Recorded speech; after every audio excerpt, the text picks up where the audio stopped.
Good morning student, welcome back. आप 9th class में आपका स्वागत है। तो आइए अब हम पढ़ते हैं जैतु में माता। पहले हमने इसका एक पैराग्राफ पढ़ा हुआ है, अब आइए हम अगला पढ़ते हैं। ये आचार्य प्रभुदयाल जी ने लिखा हुआ है और जैतु में माता के अंतर्गत इन्होंने अपने सैनिकों के, स्वतंत्रता सैनिकों के भावों को व्यक्त किया हुआ है। तो आइए यहाँ से हमें पढ़ना है कि भारत रामायणं कमयत्री हे अजनिष्ठाः निष्ठाः कृष्णं गोपालं यो गीताया गाता जैतु में माता। तो हे माँ, तुम ही गीता का मान करने वाली हो, तुम ही इसकी जननी हो, तुम ही रामायण की कवयित्री हो और तुम ही हो जिसने हमें कृष्ण और गोपाल का ज्ञान कराया है। ज्ञान भानुरादो तव युद्धितः शूरस्ते तनयः सम्मोदितः केवल निज रक्षार्थ महिषावृति प्राण संदाता जैतु में माता। अब कह रहे हैं वो कि हे भारत माता, तुमसे ही ज्ञान का सूर्य प्रकाश उदित हुआ है, तुमने ही वीर पुत्रों को जन्म दिया है, तुमसे ही अपने देश की रक्षा करने का बल मिला है और हमारे वीरों ने इस व्रत को धारण किया है, अर्थात बाणों को लक्ष्य साधा है। मौर्य शंख गुप्ताभिनंदिता हर्षभोज शिवराज वंदिता संप्रति लोक गणोयम सकल स्तव सिंहनात्राता जैतु में माता।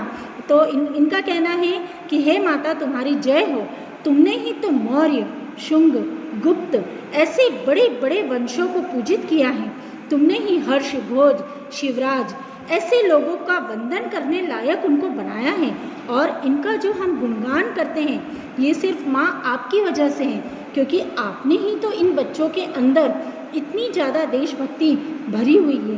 कालिदास कविता रसमग्ना सांख्य योग साधना संलग्ना नालंदा जनता माजंते श्रद्धांजलि प्रदाता जैतु में माता।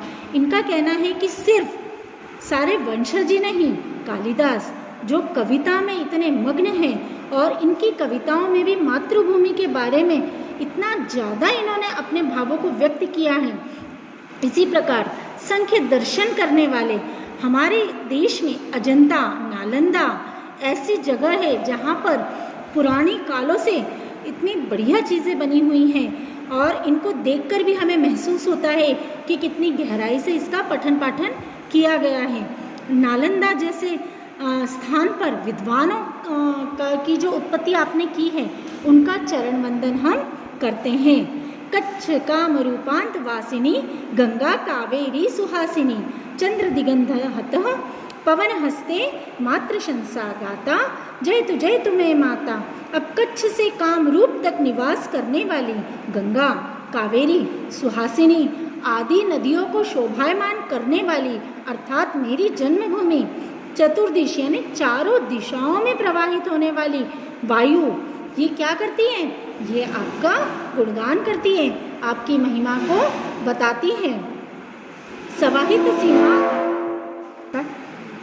सवाहित सीमांत रक्षकः येन न दशन्ति कोड़पि तक्षकः निष्कारण विद्वेषकारतः कालमूक प्रतियाता जैतु में माता जैतु में माता। इन्होंने कहा कि जो हमारे सीमा की रक्षा करने वाले बाहरी लोगों जो नुकसान करते हैं ना बेटा, उनको तो हम पहचान जाते हैं कि ये बाहरी दुश्मन है, लेकिन हमारे असली दुश्मन कहाँ हैं? अंदर, हमारे देश के अंदर। तो हमें ऐसे दुश्मनों को पहले पहचानना है, क्योंकि बाहरी दुश्मन तो बेटा सामने से आके वार कर रहा है तो हमें पता है, लेकिन जो हमारे देश के अंदर रहकर हमारे देश को खोखला कर रहा है, ऐसे दुश्मनों को हमें पकड़ना है, उससे बैर रखना है।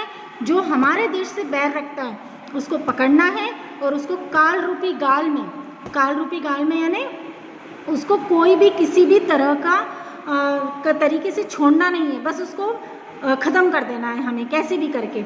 और जब ये लोग सब अंदर के दुश्मन ख़त्म होंगे तो हमारा देश सुंदर और बहुत प्यारा बन जाएगा। तो ऐसी माता की जय हो, ऐसे देश की विजय हो।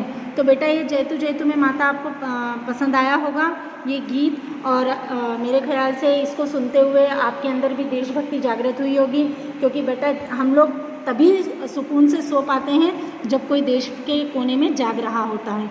तो इन्हीं की वजह से बेटा आज हम अपने घरों में सुरक्षित हैं, तो इनका हमें थैंक्स करना चाहिए और हमेशा हमें वंदन करते रहना चाहिए कि अगर आज ये लोग नहीं होते तो हम हमारे देश में सुरक्षित नहीं होते।